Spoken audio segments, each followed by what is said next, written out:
Hello and welcome to Season 2 of Epic Generation. I'm your new host, Noah Aquino, and I cannot wait to go on this epic adventure with all of you.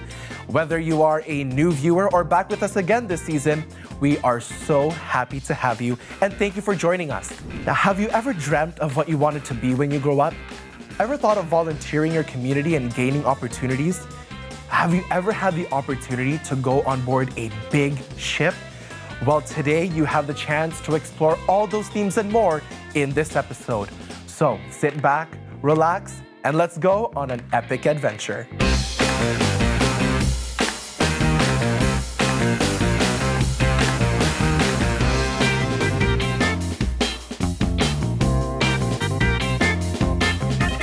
Hey guys, welcome to Generation DIY.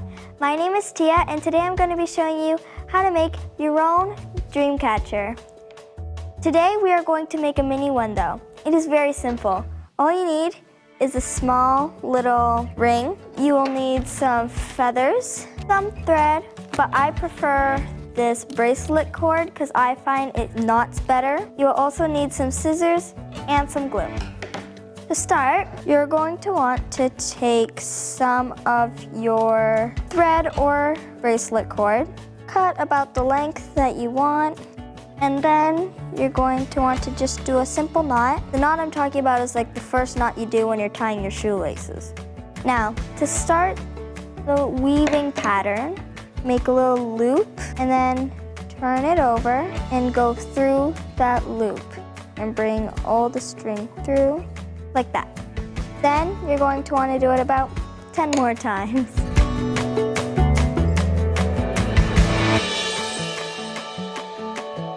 Once you're done, you're going to want to go to the first one that we did, and then you see this loop that it's starting to create.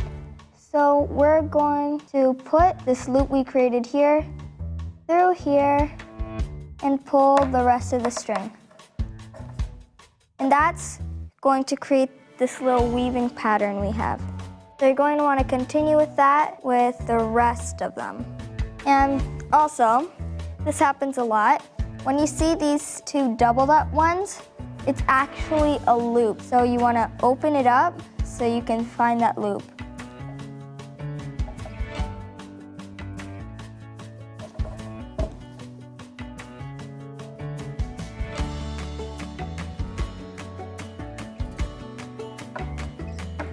Moving on forward, when you have about this much cord left, it's time to end it and tighten a knot like that. Now that we've made a knot, we're going to cut off the excess. We're going to spread it out a bit, and there you go. You've got the weave done. Now we are going to add the feather. Since I'm using bracelet cord, I'm going to cut a piece of it and choose a feather. You can do more than one feather if you prefer. We're going to tie our bracelet cord onto the end of the feather. Now that we've tied all of our feathers, we are going to find a space on our dream catcher for each feather and tie them on. Now that they are tied, cut off the excess. In the last step, tying a little hoop so we can hang our dream catcher. And there you go. Now you have your own mini dream catcher. You can hang these up in your room or anywhere you want. Let's see if your wishes come true. I hope you enjoyed this DIY as much as I did. Well, that's all. Bye!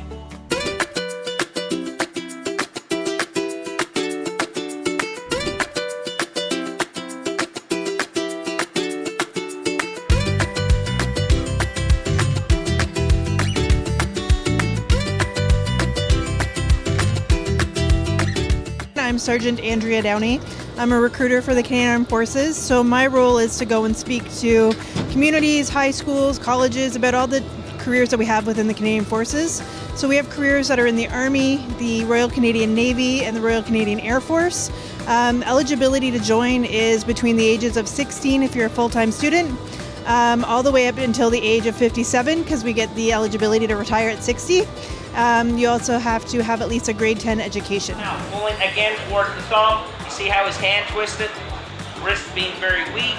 Now I can actually rotate it. Just depending on what career you'd like to do with us will depend how much education you require.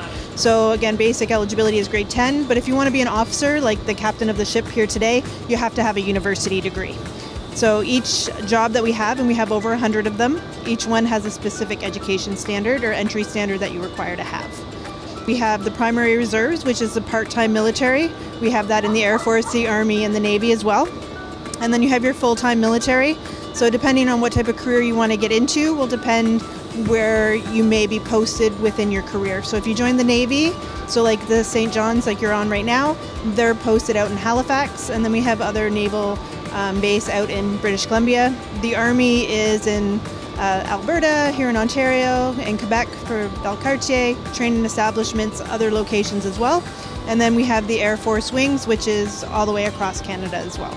And then with the primary reserves, you stay within your community, and it just depends what type of job you want to do. And they will usually work the one night a week, the odd weekend, and summertime. A few seconds ago, you heard a long blast of a ship's whistle. All right, that's the signal of the ships in the fog that we are here. Normally we reach out because we can pay for education. We have the regular force officer training program where we hire people right out of high school and things to go to our Royal Military College, which is a university, to gain their degree. So that's why we start at that age. But then we have a lot of people that start right out of high school, and we can teach them trades, we can teach them jobs, and we get a lot of transferable skills from what we can teach them. And each one of our jobs has a variable initial engagement, which can range anywhere from 3 years all the way up to 13 years. And then at the end of that, if you know, you could always go off to another career, or you can stay on up until all the way to age 60. And after 25 years of full-time service, you are an immediate annuitant for the pension. So, and we have medical, dental benefits, education reimbursements. So if we pay for your schooling, there is obligatory service. So for every month of schooling we pay for, there's 2 months of time that you would pay back. And there is that contract length is there. But like in any other industry, you can always release from the military. It's not instantaneous. There's release medicals, there's like everything in which I'm wearing today was actually provided to me. So I'd have to make that appointment to return it, release interviews. So the process could take quite a few months to do that. But yes, anybody can release from the military at that time. We hired just under about 6,000, I believe was our number. I don't know exactly the right number, but it is a national number. So for the paid education through the Royal Military College, I believe it's 375. I might be a little off on my number at this moment, but so it's very competitive, and that's a nationwide competition. Now, if you're looking at joining one of the other occupations like Army Communication Information System Specialist, it's one of our high in demand occupations, naval, because we're on the naval ship, you know, the sonar operators, naval electronics sonar, like all of those trades are high in demand as well. If you go on to the website, it'll actually explain what the fitness standard is for the Canadian Forces, and it's based on tasks, and it's good for both the Navy, Army, and the Air Force. So it's combining all of that. So it's we call it the force test. So the process in which you join is you apply online, and then once you get through the process, you will then do an aptitude test. So it's spatial ability, verbal skills, problem solving. It's a time test based on grade 10, and you just have no electronics when writing it.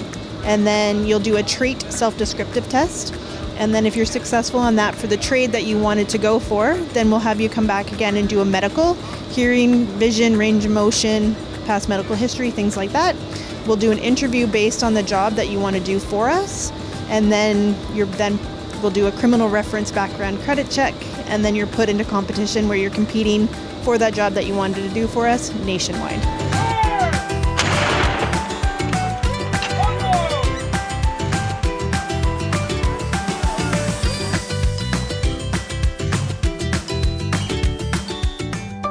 Hey guys, welcome to Rated PG, Pinoy Generation. Today, all of us are learning our Tagalog. Each of us are gonna pick a paper from the yellow bag, pronounce the word, and explain the word. Okay, the first person is Maddie. Gutom na ako. Help. Gutom na ako means I'm hungry. Help. Maligo ka na. It means, like, take a shower now. Ang kulit mo. Ang kulit mo. It means you're like fooling around. And being really hyper. And kulit. Okay. Army, your turn. No. Ang bano. Ang bango. It means that smells really good. Or like let's say if there's food downstairs that your that mom smells cooks and it very smells really good, amazing. and that happens almost every day. You say, Sometimes no. What is that? Bango. Okay. Out of all words, this had to be chosen. But this is, do you guys know what this is supposed to be? This, it's pronounced, Oy, baktot ka na. That means, oh, you smell gross. You smell gross. I think I smell it right now, too. Okay, guys, now you guys have to take a shower. Baktot ka na. Okay, guys, bye. Thanks for watching. Proud to be Pinoy.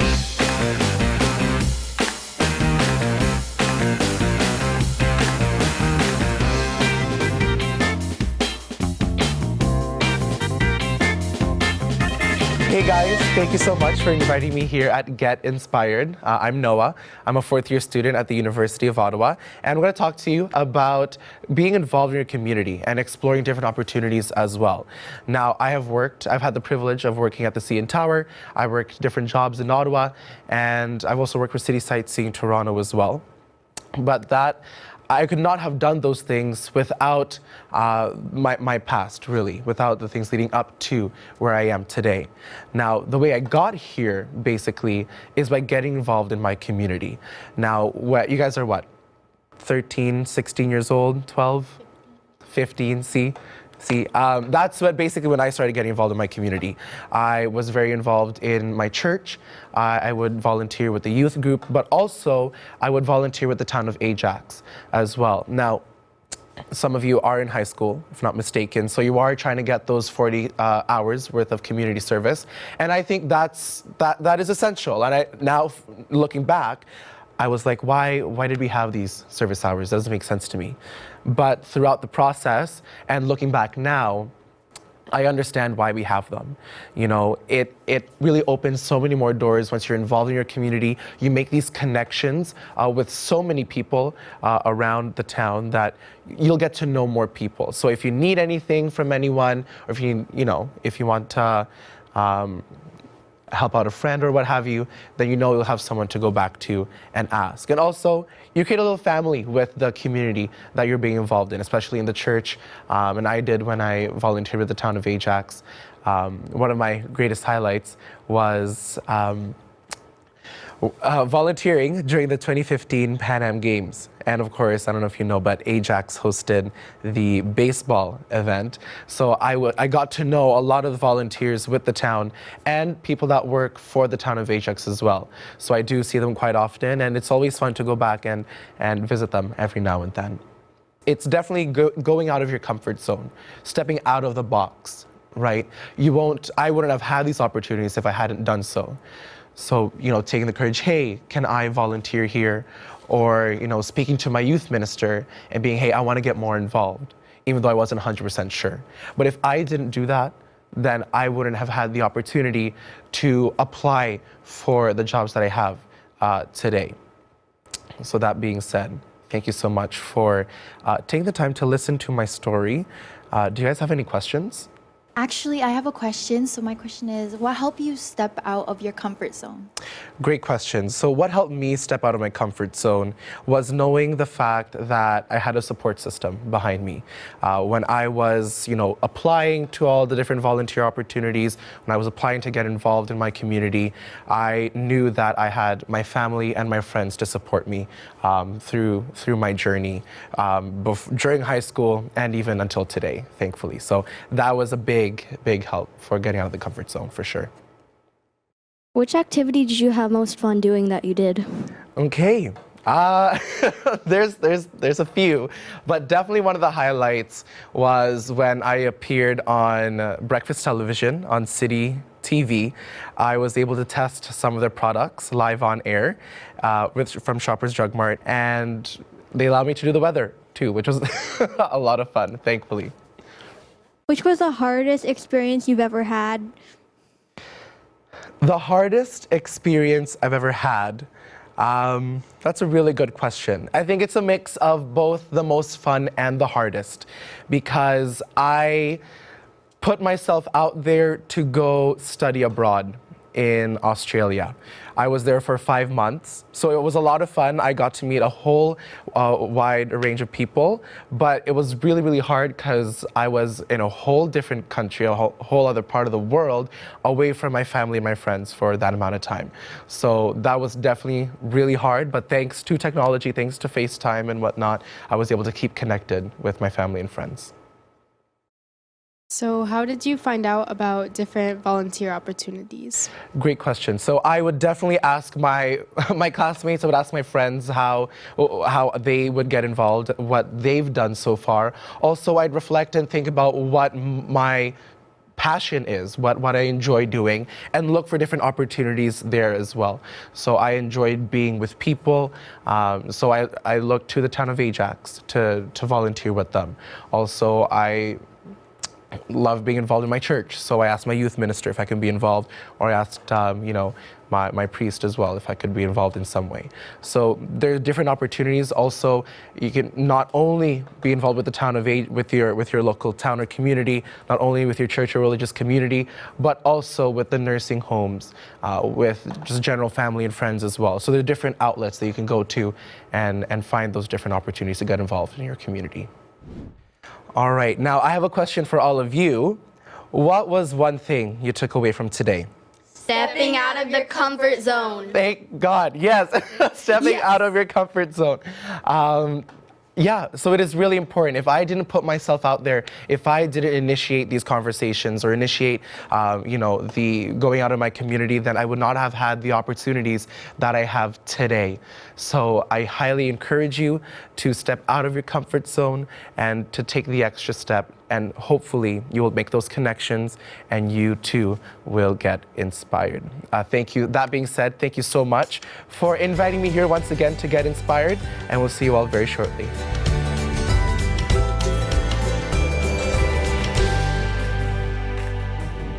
Now you know how to make your own dream catchers to keep those dreams alive, and why it's great to look for different opportunities to help reach your dreams. And how cool was it hearing from our servicemen and women from the Canadian Navy? Now that is one of the amazing opportunities and dreams that you can achieve. Thank you so much for tuning in today's episode. I hope you had just as much fun as I did. Now remember to check out epicgeneration.ca and let us know what you thought of today's episode on our social media. Thank you, and see you guys next time.